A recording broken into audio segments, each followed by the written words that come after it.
Olá, artista! J. Lima, ilustrador, aqui falando com você hoje. E eu gostaria de comentar sobre uma história.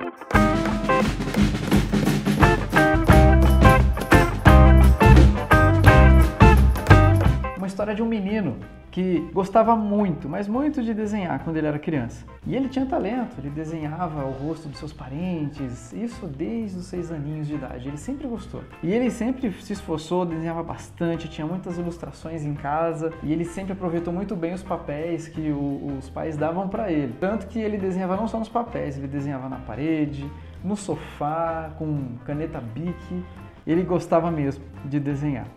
O seu pai era servente de pedreiro e com muito esforço ele pagava vários cursos para o filho conforme ele podia, cursos de arte, de ilustração, cursos que para ele era caro, mas mesmo assim ele o incentivava. Bom, esse menino foi crescendo e na escola ele começou a vender histórias em quadrinhos que ele mesmo produzia. Ele fazia um gibi de um gato vermelho, ele desenhava, pegava as folhas, grampeava e vendia ao equivalente a uns R$2 na escola para os colegas. E depois, quando começou a ter educação artística, aula de artes na escola, ele fazia os trabalhos dos colegas pelo preço de uma esfirra da cantina do colégio que ele estudava.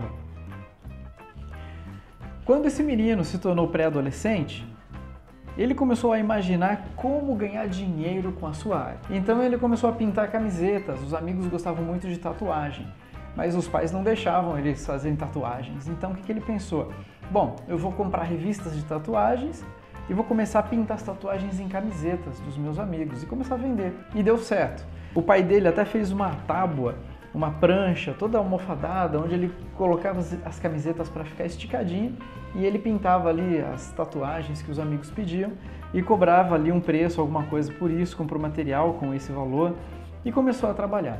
Bom, mas com o passar do tempo foi chegando a idade de trabalhar, de começar a definir a sua vida e vieram aquelas vozes que tentavam matar os seus sonhos. Eram parentes, amigos, vizinhos, várias pessoas que falavam para ele.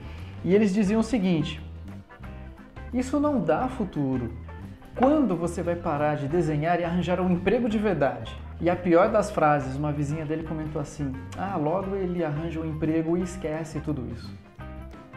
Logicamente isso influenciou na sua decisão e ele foi fazer um curso técnico e decidiu ser eletricista. Nessa época o pai dele já não era mais servente de pedreiro, era eletricista profissional e ele acabou optando em trabalhar como eletricista. Então ele entrou no Senai, foi fazer elétrica e depois de queimar vários circuitos, instalações, os seus professores diziam: como eletricista você será um bom ilustrador, hein?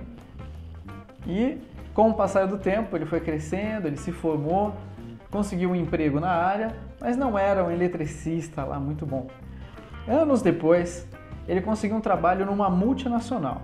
Ele entrou no almoxarifado e ele foi trabalhar como empilhadeirista lá. E sua fama de derrubar tudo pela empresa começou a chegar até os chefes. E os seus chefes diziam: como um empilhadeirista, você seria um ótimo ilustrador. Então um dia resolveu fazer a caricatura do pessoal do seu setor na empresa. E fez um quadro grande com a caricatura do seu chefe e de todos os seus colegas, de graça mesmo, não cobrou nada. E o chefe achou tão bonito que colocou pendurado num quadro com um vidro e colocou no setor. E ali passava o pessoal do marketing na hora do almoço e eles estavam passeando por ali e viram o trabalho e perguntaram: quem fez esse trabalho tão bonito? E eles falaram: foi aquele rapaz.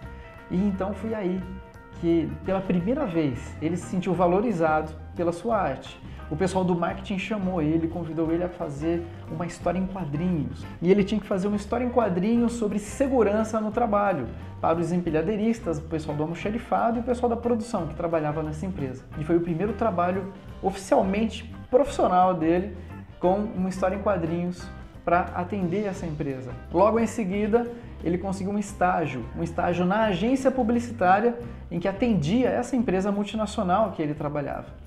Daí em diante, ele nunca mais voltou atrás. Ele começou a fazer estágios em várias agências na região onde ele morava. Ele começou a trabalhar, mesmo não remunerado, ele se esforçou e começou a fazer vários trabalhos e aprendia tudo que podia nesses trabalhos nas agências de publicidade. falava com os ilustradores, com os designers e começou a aprender tudo por conta própria mesmo. O resultado disso qual foi? Em pouco tempo ele abriu a sua própria agência, sua própria empresa, que se chamava A Fábrica de Desenhos. Era uma empresa especializada em criar gibis para empresas, falando sobre 5S, sobre segurança no trabalho e vários outros assuntos do tipo. E aí ele conseguiu grandes clientes, a Bosch, Eaton, Johnson & Johnson, ele conseguiu trabalhar para Coca-Cola, Epson e muitas outras grandes empresas por aí. O seu trabalho estava indo muito bem. E então ele decidiu se casar. Ele se casou e a sua esposa, que o admirava muito, gostava muito do trabalho dele, disse: por que você não sobe o seu nível, não vai além e faz algo mais? E ele perguntou: nossa, o que mais eu posso fazer com a minha ilustração? E ela sugeriu: faz um curso de desenho animado, faz animação, seu trabalho é tão bom.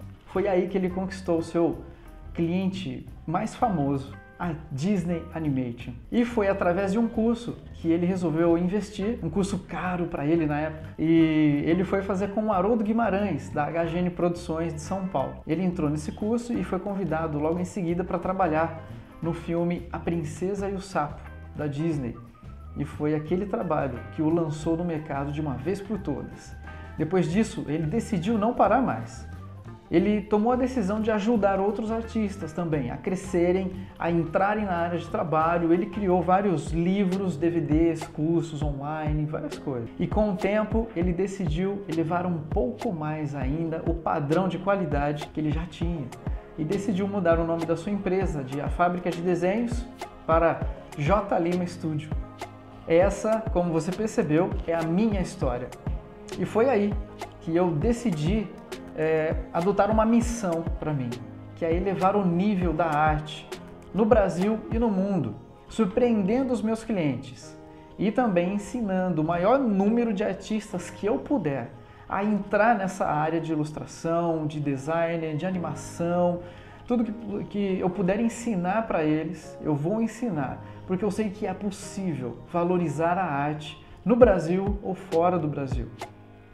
O meu maior desejo é ver o maior número possível de artistas se realizando, podendo viver através dos seus talentos. Essa foi a minha história. E a sua história? Você está escrevendo ela agora. Não perca mais tempo. A vida é curta e ela vai passar rápido. Então não perca mais tempo, invista no seu talento. Você que é artista, que está aqui me ouvindo, que está aí preso a algum trabalho ou que não sabe como começar, comece agora a investir aos pouquinhos. Volte a ilustrar, volte a desenhar, volte a trabalhar com aquilo que você ama de verdade. Agora é o momento. Invista nos seus sonhos.